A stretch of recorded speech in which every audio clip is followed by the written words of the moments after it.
안녕하십니까. 법선 아나운서입니다. 제가 그 중국사를 같이 공부하는 이유는 우리가 지금 술수를 공부하고 있잖아요. 그러니까 중국의 이제 선사시대, 신화적인 그런 이야기들이 많이 나오기 때문에 중국에 대한 기본적인 이해를 위해서 중국사를 공부를 하는데 우리가 아무래도 비전공자들이다 보니까 흥미 위주로 할 수밖에 없을 것 같아요. 그래서 그냥 되는 대로 하는데 저번에 이제 춘추전국 시대 전까지 했기 때문에 이번부터는 춘추전국 시대에서 한나라까지 하지 않을까 싶어요. 그래서 거기에 관련된 뭐 사기라든가 잘하면 삼국지까지 한번 해보려고 합니다. 자, 먼저 춘추전국 시대 하면 대표적인 사상이 뭐예요? 제자백가가 나와서 그 혼란한 사회를 어떻게 잘 정리해 볼까? 어떤 정치 철학으로 이 춘추전국 시대를 마무리 짓고 강력한 통일 국가를 만들 것인가, 그러한 사상적인 배경이 어떤 게 될 건가, 이런 이제 새로운 어떤 학문적인 그러한 이론들이 철학이 이제 대두되면서 제자백가 시대가 도래합니다. 그래서 그 시대에 영웅도 많이 나오고 이야기도 많고 철학도 많고 하는데 이때 이제 처음에 대두되는 게 우리가 잘 아는 유교죠. 유교의 공자는 인과 덕치주의 뭐 이런 걸로 대변되는 세상을 인으로서 통치를 해야 되라, 덕치를 해라, 뭐 이런 이야기들. 그래서 첫 번째 나오는 게 이제 공자인데 이 공자에 대해서 보도록 하겠습니다. 뭐 공자에 대해서 어떻게 이야기할까 싶다가 제가 위키백과를 보니까 그냥 나열식으로 돼 있어서 그냥 생각나는 대로 보면서 이야기를 하겠습니다. 자, 공자는 중국 발음으로 쿵쯔 또는 공부가 가지고 쿵푸즈라고 하는데 아마 여러분들 중국제 가면은 그 공부가주 있죠. 공부가주. 공부가주가 뭔가 한번 물어봤거든요. 그래서 공부가주가 뭐냐? 이 가짜가 집가짜자예요. 그래서 집가짜 술주자이기 때문에 콩푸지아지요. 그래서 공부가 그러니까 공자 집안에서 만든 술이래요. 그래서 공부가주가 중국집에 가면 있으니까 시켜 보시고 물론 여성 달콤한 뭐 연태 꼬량주도 있지만 이 공부가주도 한번 이 공자를 기념하기 위해서 한번 드셔보는 것도 좋을 것 같고요. 그 다음에 이제 영어로는 컨푸셔스에서 이게 유교란 뜻이죠. 유교 이런 게 있고 그 다음에 공자는 기원전 551년에서 기원전 479년이니까 대충 한 70세 좀 넘게 사신 것 같아요. 그래서 유교의 시조고 춘추시대의 정치가이자 사상가이자 교육자다. 정치가로서는 관직이 몇 개 있었어요. 뭐 대사구라든가 요즘 말하는 법무부 장관, 외교관도 하고 뭐 제나라와 협상도 하고 막 그런 정치가의 삶을 살기도 했지만 썩 만족스럽지 못했죠. 그래서 그래서 나중에 이제 주유열국 이제 여러 나라를 돌아다니면서 자기 뜻을 알아주는 군주를 만나가지고 이상사회를 실현해보자 했으나 실현 못했어요. 그래서 나중에 돌아다닌다 한 14년을 주열국을 하다가 돌아다녀서 나중에 70이 다 돼서 그 69세 때 노나라 다시 돌아와가지고 그때 이제 교육 사업을 제대로 하죠. 물론 그 전에도 제자들하고 다니는데 제자들이 뭐 한 70명이었다 수제자들이. 그리고 3,000명을 뭐 제자로 두었다 뭐 이런 이야기도 나오는데 어쨌든 그 당시에는 파격적인 거죠. 굉장히. 그리고 옛날은 주로 이제 귀족이라든가 이 대부가들 이런 사람들 자제들 교육을 했는데 공자는 그 말린 고기를 조금만 줘도 공부를 시켰다 이런 얘기 나와서 그 뭐죠? 신분을 차별하지 않고 교육을 시킨 걸로도 유명하죠. 그래서 이 공자가 태어난 동네가 곡부라는 동네예요. 곡부. 여기는 안 나왔는데 자, 그래서 곡부를 한번 찾아보겠습니다. 곡부가 지금의 산동성인가 봐요. 그래서 공자의 묘를 찾아보니까 이게 뜨던데 자, 곡부를 한번 찾아보겠습니다. 곡부. 곡부를 취부라고 중국말로 읽는 것 같아요. 그래서 중국 여행 갈 때 이 곡부를 알아두면 좋을 것 같아요. 이 곡부가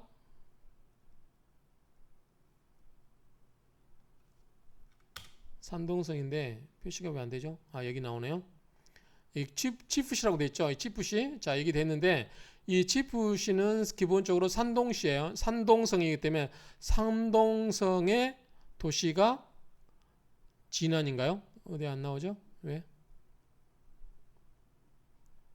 아, 진안시 여기 있죠.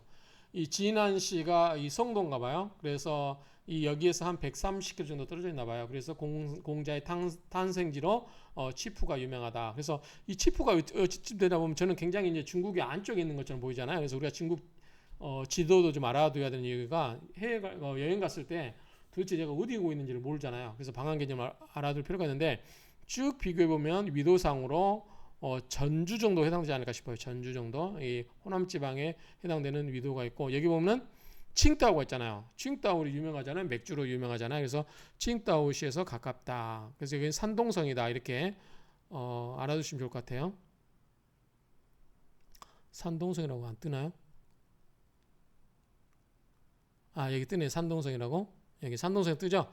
진안 시치푸시 그 다음에 칭다오 이게 거의 이 정도 우리 전북 정도의 위도에 해당되는 도시다 이렇게 우리나라에서 가까웠네요. 이게 한번 나중에 여행을 가볼 필요가 있을 것 같아요. 어쨌든 공자가 태어난 동네가 있다. 베이징에서는 좀 떨어져 있긴 하죠. 베이징에가 있으니까 이 정도 이해하면 될 것 같고요. 자, 그 다음에 이제 공자의 또 보시면 이제 공자가 정치적으로는 사망오제 어떤 이상적인 정치를 이야기하는 거고 중국의 주나라의 단 뭐 이런 이야기가 나오는데 자 공자의 아버지가 누구냐 여기 보면은 노나라 곡부 창평향 추읍이라는 동네에서 태어났고요 아버지가 누구냐라고 했을 때 노나라의 무관이었대요 숙량을의 둘째 아들이자라고 했는데 무슨 말이냐면 숙량을에게는 부인이 3명 있는 셈이겠죠. 첫 번째 부인에게는 딸만 9명인가 있었고요.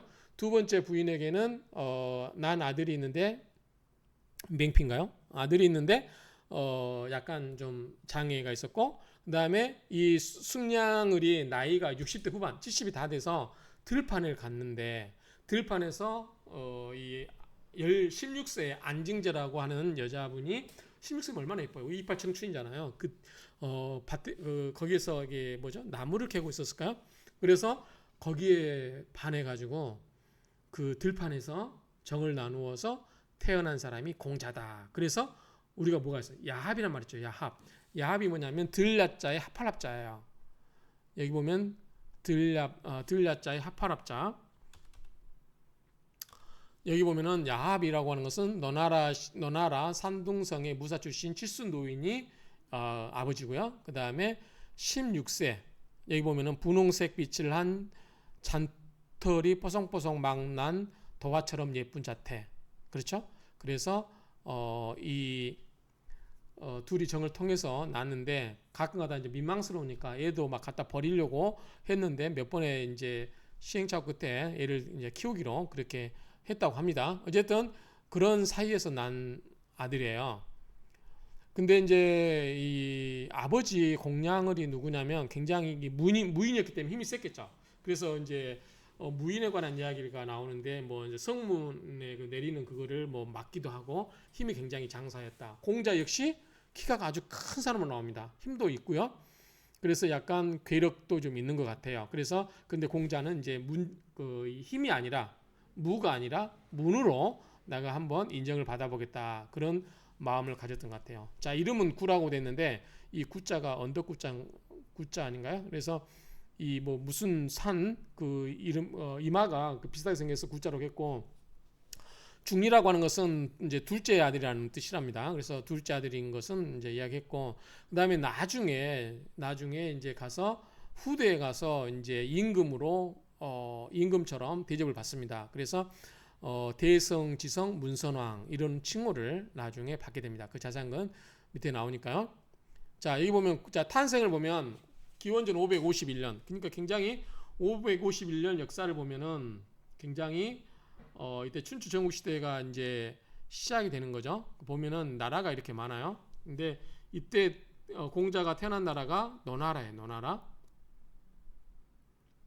네, 기원전 550년 정도 되기 때문에 자 여기 해당되겠죠. 자 여기 해당되는데 어디냐면 이 노나라예요. 여기서 태어났어요. 노나라. 그 옆에 나라가 뭐냐면 제나라예요.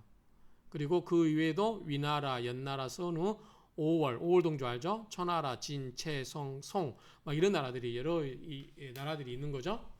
이런 나라들이 있기 때문에 이런데 이제 지도를 보면은 제나라가 굉장히 가까이 있어요. 보시면 여기 보면 노나라가 여기에 있어요. 노나라가 여기에 있고 제나라가 여기에 있어요. 그래서 송나라, 제나라는 이야기 많이 나오죠. 근데 제나라와 노나는 가까이 있기 때문에 여러 가지 전쟁 이야기도 나오고 뭐 가서 이제 공자가 가서 단판을 지어서 뭐 한 이야기도 나오고 주나라, 진나라 뭐 이렇게 쭉 나오죠. 오나라, 올나라 참 밑에 있고요. 초나라 이렇게 있습니다. 어쨌든 이제 이렇게 공자가 태어났는데 자, 숙량을 본처에는 딸만 9명이 있고요. 아들이 없고 첩과 나은 사이에는 공피네, 맹피가 아니라 공피가 있는데 다리에 선천적인 장애가 있고요. 그래서 숙량을이 노년에 안징제를 맞아서 낳은 아들이 공자다. 정식으로 혼인한 관계는 아니었고 이렇게 보시면 될 것 같아요. 그 다음에 이제 공자의 조상이 뭐 은나라에서 어쩌고저쩌고 얘기 나오는데 읽어보시면 될 것 같고, 자, 공자가 자가 중리인 것은 둘째 집안이다. 장남이 맹피. 아까도 공피라고 나오는데 맹피라고 나오네요. 맹피의 둘째 아들이란 뜻이다. 넘어가겠습니다. 자, 소년 시절에는 굉장히 꺽다리로 볼 정도로 키가 컸다. 키가 굉장히 컸다. 아버지가 무관이라서 그랬던 것 같아요. 그래서 3살 때 아버지도 돌아가시고 그 다음에 16살인가 7살 때인가 어머니도 일찍 돌아가세요. 33살 때인가. 그래서 사생아였기 때문에 그렇게 대접을 못 받았겠죠. 대접을 못 받았고 또 어머니가 또 눈도 멀어가지고 굉장히 생활 형편이 어렵고 나중에 유산에서도 못 받았던 것 같아요. 그래서 굉장히 힘들게 자랐다 이렇게 보시면 돼요. 그래서 공자 16살 때 어머니 모친마저도 이렇게 33살 나이에 돌아가셨다 보시면 될 것 같고요. 그 다음에 19살 때 송나라의 병관 씨의 딸과 결혼해서 20세 때 아들 이를 두어요. 그 다음에 쭉 근데 이제 이 사생아였던 공자는 귀족임을 인정받는 것이 필생의 목표였는데 무사였던 아버지와 달리 공자는 글과 지식으로서 인정받으려 한다. 그래서 나중에 굉장히 박학다식의 대표가 돼요. 그래서 여러 가지 이제 기이한 현상들, 자연 현상들을 물으면 다 답을 해줘요. 기이한 그런 여러 가지. 그래서 굉장히 두루두루 모든 분야에 박학다식했다 이런 이야기들이 나오고요. 어릴 때부터 제사 지내는 거, 흉내를 내면서 놀기를 좋아했다. 그리고 전통적인 종교, 의례, 제도, 관습 등에도 밝았다. 이런 이야기 나와요. 근데 공자가 뭐 선생을 두고 배운 건 아니고 그냥 특별하게 선생을 두고 있지는 않았다. 근데 이제 나중에 보면은 노자, 주나라에 있던 노자를 찾아가서 배움을 청했던 것들이 나와요. 그 다음에 15살 때 배움의 뜻을 두었고 30살 때 섰다 뭐 이런 이야기 나오는데 밑에 가서 나오니까 그때 보도록 하고요. 자, 그래서 30대가 돼서 가장 박식한 사람이 되었다. 그래서 학원을 여서 학생도 가르치고 이래서 중국 최초의 학교가 됐다 그 말이고, 그 다음 평민의 자제까지, 그러니까 잘 나간 집안의 자제뿐만 아니라 평민의 자제까지 말린 고기, 묶은 고기라고 되는데 말린 고기를 가져오면은 말린 고기가 어떤 조그만 이 수업료를 굉장히 적게 받고 가르쳤다. 그래서 시경, 서경, 주역 등을 가르쳤다. 그 다음에 노나라를 궁극했던 주공을 본받아야 할 사람으로 여겼다. 뭐 이래 쭉 얘기 나오는데요. 그 다음에 그때 뭐 정법과 봉건제 뭐 이런 이야기들 나오고요. 자, 관료 생활을 했습니다. 처음에는 이제 회계 출납적인 위리를 거쳐서 목장 경연적인 사직 뭐 이런 것들을 했다. 쭉 보시면 될 것 같고, 그 다음에 이제 주유천하. 자, 35세 때 소공, 그러니까 이제 노나라 그때 임금이 소공이었나 봐요. 그래서 이때 노나라의 사만이 뭐냐면 맹손, 숙손, 개성, 일종의 이제 권세가들이죠. 이 사람들이 난을 일으켜서 소공이 제나라로 피신을 해요. 그때 이제 소공이 신하인 계시에게 쫓겨나서 제나라로 도망쳐 간다. 제나라로 도망친 일이 벌어지고 공자도 그때 따라가서 이때 공자가 이제 와서 제나라의 경공이 이제 그 이 공자에 빠지죠. 그래서 여기서 음악도 논하고 경공옥의 정명주의를 그러한 입각한 정치 이상을 실현하는데 이때 이 제나라의 재상 안영이 공자를 좀 방해하겠죠. 그래서 왜냐하면 자기 지위가 위태로워지니까 그래서 좌절되고 그래서 2년 만에 귀국을 합니다. 그래서 제자들을 가리키다가 46세에 왕의 측근 배신인 양호가 세력을 잇고 물러나게 되면서 중도제가 되고 그 다음에 대사구, 요즘으로 말하면 법무부 장관격인가 봐요. 대사구가 되어서 이런 벼슬을 하게 됩니다. 그리고 이때 이제 제나라와 강화에 가서 땅을 돌려주도록 해서 뭐 이렇게 외교관으로서의 어떤 역할도 한 것 같아요. 여기 보면 제나라 여기 있고 노나라 여기 있습니다. 그래서 두 나라의 관계가 이야기 많이 나오는 것 같아요. 그래서 뭐 이렇게 있고 그 다음에 이제 나중에 개환자 대부인 개환자가 이 제나라의 흉계소 가서 쾌락에 빠진 것을 만류하다 대립하게 되면서 이때 실망을 해서 이제 벼슬을 버리고 14년 동안 제자들 됐고 여러 나라 위나라, 송나라, 조나라, 정나라, 진나라, 채나라 등 여러 나라를 주유하면서 이제 자기 뜻을 설법을 하면서 그 임금 그 나라의 군주에게 이 택해서 채택되어서 자기 정치 이상을 실현하고 싶은데 할까요 못할까요? 못하죠. 결국은 그래서 14년 동안 돌아다 보면은 죽을 고비도 넘기고 배고파서 굶을 때도 있고 뭐 막 이 여러 가지 야유도 받고 그러면서 돌아다니다가 69세인가 이제 중국에 돌아옵니다. 자, 대사구 아까 이야기했죠. 대사구 했고 재판관, 외교관 그 다음에 뭐 여러 이야기 나오는데 쭉 보시면 되고 이 사만 개손 아까 맹손, 개손, 맹손, 숙손, 가문 이런 사만에 의해서 좀 별로 이렇게 뜻을 펼칠 수가 없어서 결국은 나오게 됐다 이렇게 보시면 될 것 같고요. 여기 보면은 개손사의 미움을 받아서 공자는 기원전 496년에 노나라를 떠나서 수십 명의 수행 제자들과 함께 자신의 학문적 이상을 현실 정치에 실현시켜줄 어질고 현명한 군주를 찾아서 기약 없이 떠났다. 그래서 이거를 이제 주유열국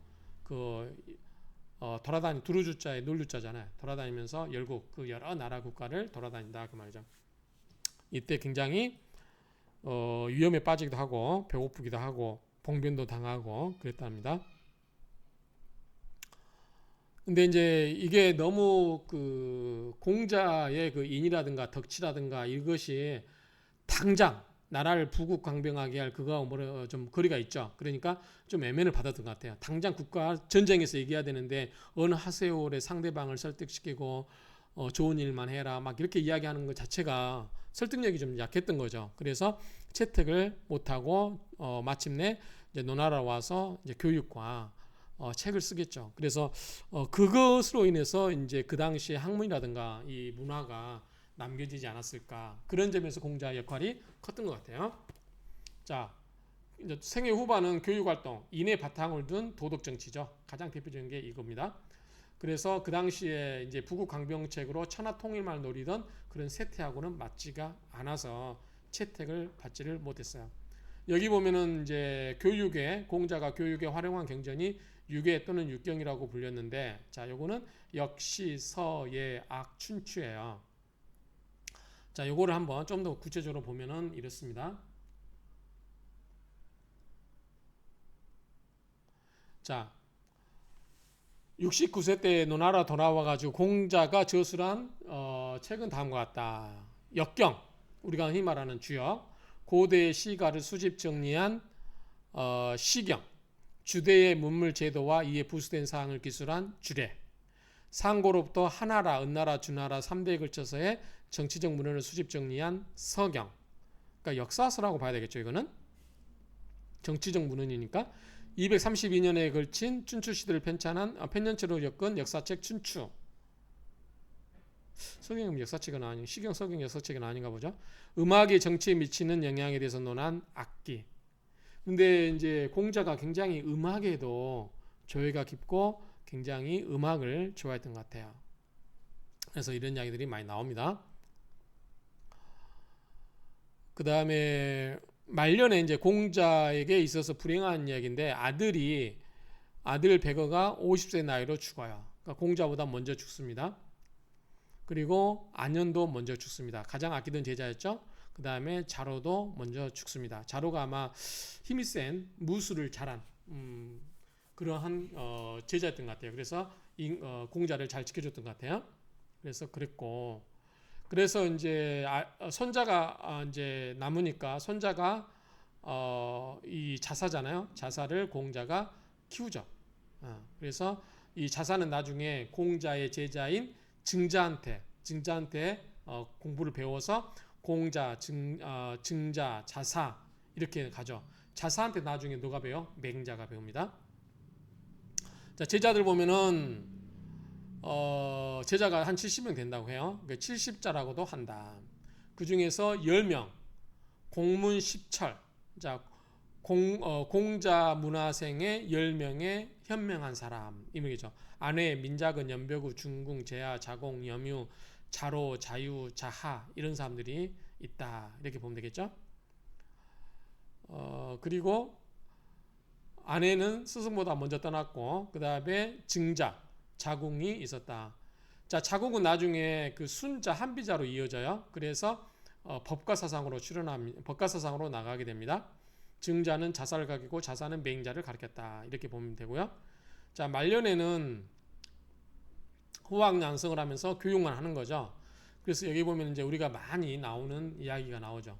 어떤 이야기가 나오냐면 나는 15살에 이 지우학 학문의 뜻을 두었고 31입 30세에 우뚝 섰고 자리뱉고 이 40세에 불혹 유혹을 끼지 않았고 이 52지 지천명 50의 지천명 하늘의 뜻을 알았고 62순 기가 순했고 72 종심 소욕 불육구 그러니까 70세에 이르러서는 그 마음에 하고자 하는 바 심소욕 마음에 하고자 하는 바를 따라도 불유거 유가 넘을 유자에 구는 법도 구자죠. 그러니까 법을 넘어서지 않았다. 그러니까 법에 어긋남이 없었다. 이런 이야기들이 나오죠. 그래서 이런 이야기들이 이제 나오는 거죠.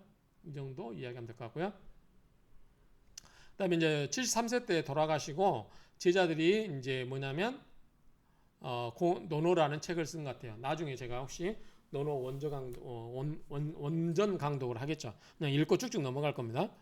굳이 제가 아는 게 없기 때문에 썰 풀 거 없어요. 그냥 무슨 뜻인가만 알면 될 것 같고.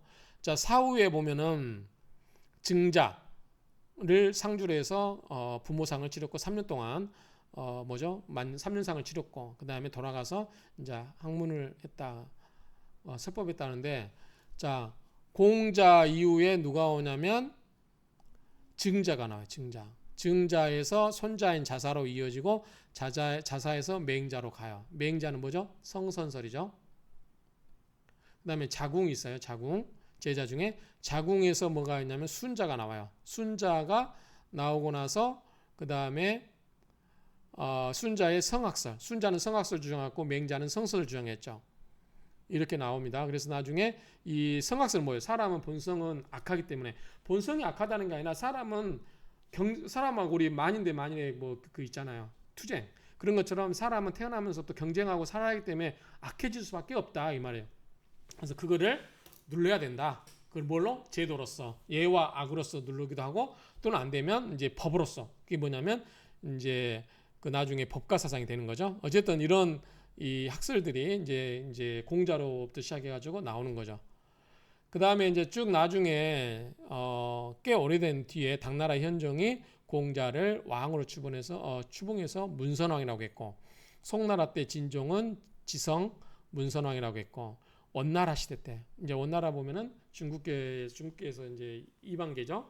원나라에 와서 대성 지성 문선왕이라고 했다. 그다음 명나라 건국기에는 지성선사, 그다음 대성 지성 문선선사라고도 했다. 뭐 이런 이야기들 나옵니다. 그러니까 이제 왕 반열에 올라간 거죠. 근데 이제 중화인민공화국에 와서는 문화혁명이 시작되면서 좀 약간 공산당에 의해서 악의 표상으로 규정되어서 좀 일부 좀 비판받고 파괴되겠다. 사상은 이야기할 필요가 없겠죠. 많이 이야기 나왔으니까. 논어하면 다 알죠. 인과, 지덕, 지선, 인도주의, 그렇죠? 그 다음에 정명, 명분이죠. 명분. 그 다음에 신하는 신하답게, 부모는 부모답게, 자식은 자식답게, 군군, 신신, 부부자자, 그렇죠? 그 다음에 이제 강학이란 말 나오는데, 도리를 자하고 남을 부축하고 자기가 싫은 것을 남에게 강학하지 않는 것. 기소 불욕이거든 물시여인. 내가 하고 싶지 않거든 다른 사람에게 베풀지 말라. 그러니까 내가 하고 싶지 않은데 다른 사람한테 시키지 말라는 뜻이죠. 이게 이제 그렇게 안 하면 뭐다? 그거는 강제로 하게 하는 것은 강악이다 그 말이죠. 이거는 악이다는 거죠.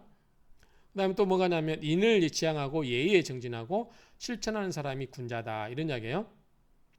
여기 보면 군자는 두루두루 소통하고, 자, 군자는 주, 두루두루 주자죠. 주, 이 불비. 자, 비가 우리가 뭐죠?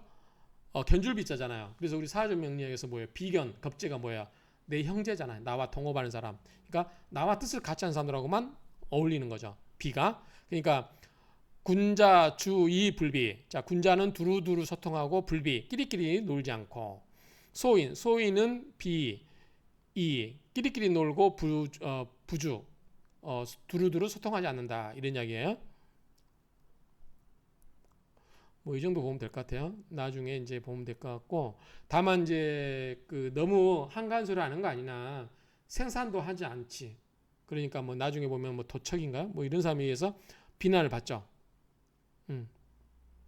팔다리로 부지런히 일도 하지 않으면서 오곡도 분간하지 못하는데 곡식도 모르는데 누가 선생이란 말이요. 그렇죠? 그래서 이제 실사고시라든가 이런 우리도 좀 뭐죠? 청문회 할 때 버스 요금 얼마입니까? 모르는 정치인들 많죠. 현실과 그러니까 그만큼 이제 기득권층이 돼버리기 때문에 그런 거죠. 그러니까 이런 태도를 이제 그 비판받는 거죠. 그 다음에 생산활동을 하지 않는 사계급에 대한 비판은 또 법가에서도 일어난다. 이렇게 보면 될 것 같아요. 자, 정치관. 이상주의죠. 이상주의. 그렇죠? 이상주의. 군자. 가장 대표적인 게 군자죠. 군자의 양성이라는 교육 목표로 여러 나라의 책이 나오죠. 민요라든가 주나라, 가요, 시경 뭐 이런 이야기들, 서경, 춘추 뭐 이런 이야기들 나옵니다. 보시면 될 것 같고 인은 군자교육이죠. 군자교육. 가장 기본적인 뭐죠? 인이죠. 인, 어짐. 우리가 사주오행에서 인으로 대표되는 게 뭐죠? 목이죠. 목. 우리가 목화, 토금수 중에서 목이 뭐죠? 인이에요. 화는 뭐죠? 예예고. 토는 뭐죠? 신이고. 금은 을이고. 의고. 수는 뭐죠? 지혜죠. 그러니까 이 목에 해당되는 인자함. 이거를 가장 이야기했던 게 이제 공자의 사상이다 이 얘기죠. 뭐 박애, 도덕선, 휴머니즘 뭐 다 이런 이야기들 다 자기 진기에 자기 도리를 다하고 진기, 남을 부추하고 추기, 추인이라고 했나 아까 뭐라고 그랬죠?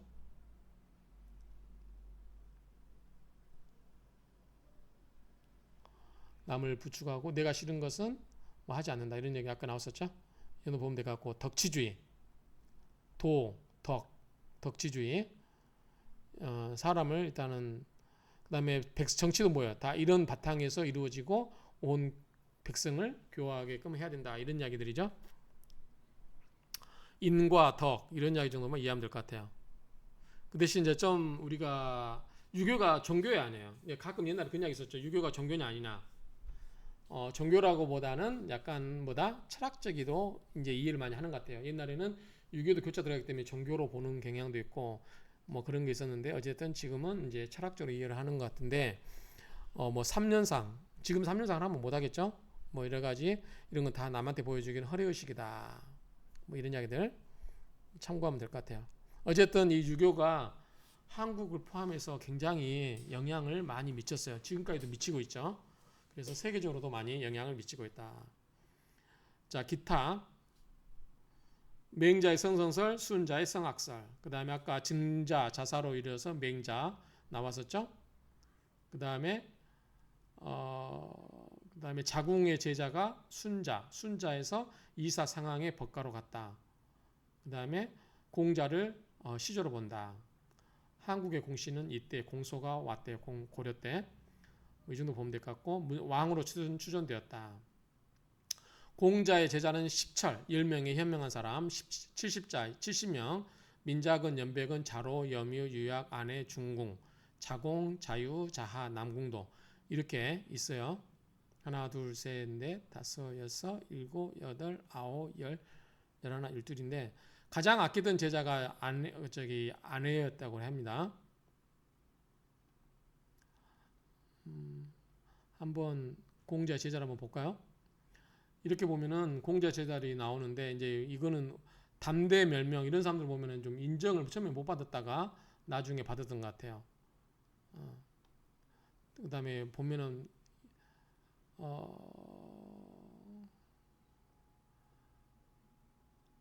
읽다 보면은 어떤 공자 제자 중에는 뭐가 있어요? 그 동물의 소리도 들을 수 있는 제자가 있었고 뭐 여러 가지 이야기 나오더라고요. 그 여러 가지 나오는데 공자 제자들이 이 정도 있었다 한번 쭉 보시면 될 것 같아요. 담대멸명 복부제예요. 그다음 공야장이 아마 동물의 소리를 들을 수 있었던 사람으로 알고 있습니다. 뭐 이렇게 쭉 보시면 될 것 같아요. 자, 이 정도로 정리를 하면 될 것 같습니다.